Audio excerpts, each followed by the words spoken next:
اس معاشرے کے بدترین لوگ اس معاشرے کی باغ ڈور اپنے ہاتھوں میں لے لیتے، اس لیے کہ نیک لوگوں کو سامنے آنے کا موقع نہیں ملتا۔ نتیجہ کیا ہے؟ یسلطن اللہ علیکم، تم پر ہر صورت میں بدترین لوگ اللہ مسلط کر دے گا، اس لیے کہ تم نے امر بالمعروف نہیں کیا۔ اب یہاں پر یہ نہیں ہو سکتا میں کہوں خدایا یہ کیوں اتنے بدترین لوگ مجھ پر مسلط ہو گئے، اس لیے کہ میرے عمل کا نتیجہ ہے۔ اور اللہ نے قرآن کریم میں خود مجھے یہ بتایا تھا، ان اللہ لا یغیر ما بقوم حتی یغیروا ما بانفسہم، اللہ کسی قوم کی حالت کو تب تک تبدیل نہیں کرتا جب تک وہ قوم خود اپنی حالت تبدیل نہیں کرتی۔ جب تم نے خود اپنی حالت تبدیل نہیں کی تو اللہ اوپر سے آ کر کبھی بھی نہیں کرتا۔ ان اللہ لا یغیر ما بقوم حتی یغیروا ما بانفسہم۔ اب اگر میں اپنی قوم کی، اپنی ذاتی، اپنے گھر کی، اپنے قبیلے کی، اپنے شہر کی، اپنے ملک کی حالت تبدیل کرنا چاہوں تو کیا کروں؟ کلمہ حق بلند کرو، باطل سے خوفزدہ نہ ہو، جرأت کے ساتھ میدان میں کھڑے ہو جاؤ، چاہے تم اکیلے ہی کیوں نہ ہو، تم اپنا فریضہ نبھاؤ۔ تمہیں دیکھ کر 10 بندے اور کھڑے ہو جائیں گے، ان کو دیکھ کر 10 بندے اور کھڑے ہو جائیں گے، ان کو دیکھ کر 100 بندے اور کھڑے ہو جائیں گے۔ نتیجتاً یہ جو بیداری ہے یہ وجدان کی آواز ہے، فطرت کی آواز ہے، انسان کے اندر کے چھپے ہوئے اس نبی کی آواز ہے، چونکہ ہر انسان کے اندر نیکیوں کا ایک نبی موجود ہے۔ ہر انسان کے اندر ایک طرف یزید چھپا ہوا ہے اور دوسری طرف حسین چھپا ہوا ہے۔ وہ جو یزید ہے اس کو جب موقع ملتا ہے تو پھر کربلا کے میدان میں حسین کا سر کاٹتا ہے۔ تمہارے اندر بھی ایک کربلا کا میدان موجود ہے، اپنے یزید کو اپنے حسین پر فتح نہ پانے دو۔ جب میرے پورے وجود پر ان برائیوں کا غلبہ ہو جائے گا تو اس کا مطلب یہ ہے کہ میرے اندر کے یزید نے میرے اندر کے حسین پر غلبہ پا لیا ہے۔ لہذا حدیث کیا کہتی ہے؟ کہتی ہے کہ تم امر بالمعروف کرو اور نہی عن المنکر کرو۔ یہ جو امر بالمعروف اور نہی عن المنکر ہے یہ ہمارے ان فرائض میں سے ہے جن سے ہمیشہ ہم غفلت کرتے ہیں، اور اس کے نتیجے میں پھر رسوائیاں بھی ہماری قسمت میں آتی ہیں، شکست بھی ہماری قسمت میں آتی ہے، دشمن کا غلبہ بھی ہماری قسمت میں آتا ہے، ذلت و خواری بھی ہماری قسمت میں آتی ہے۔ بعض اوقات تو یہاں تک نوبت پہنچتی ہے، بعض اوقات، البتہ ہمیشہ ایسا نہیں ہوتا، بعض اوقات جب انسان خون دیتا ہے تو معاشرہ زندہ ہوتا ہے، بعض اوقات خون دینے کے باوجود ذلت اور نکبت اور پستی انسان پر غالب آ جاتی ہے۔ اس کی وجہ کیا ہے؟ اس پاکیزہ خون کی حرمت کا میں نے خیال نہیں رکھا اور اپنی سابقہ روایات پر اسی طرح سے قائم دائم رہا، نتیجتاً شہید بھی ہو جاتے ہیں، ذلت بھی دامنگیر ہوتی ہے۔ لیکن بعض اوقات ایسا نہیں ہوتا، ایک شہید اپنے خون کی بدولت اس پورے معاشرے کے مردہ بدن میں زندگی کی لہر دوڑا دیتا ہے، نتیجتاً وہ پورا معاشرہ زندہ ہو جاتا ہے۔ اس لیے قرآن کہتا ہے کہ تم دین کی روح کو پہچانو، دین کی روح کو پہچانو۔ وہ کیا ہے؟ اللہ کے دین کو اللہ سے حاصل کرو، نبی سے حاصل کرو، آل نبی سے حاصل کرو، اور اس راہ میں جہاں سختی نظر آئے، جہاں مشکل نظر آئے، اپنے رب پر اعتماد کرو اور میدان میں کھڑے ہو جاؤ۔ صلوات بھیجیں بر محمد و آل محمد۔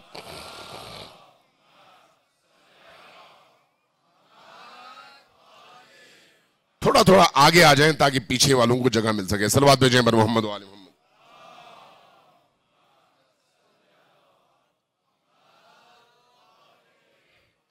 ایک دفعہ پھر صلوات بھیجیں بر محمد و آل محمد۔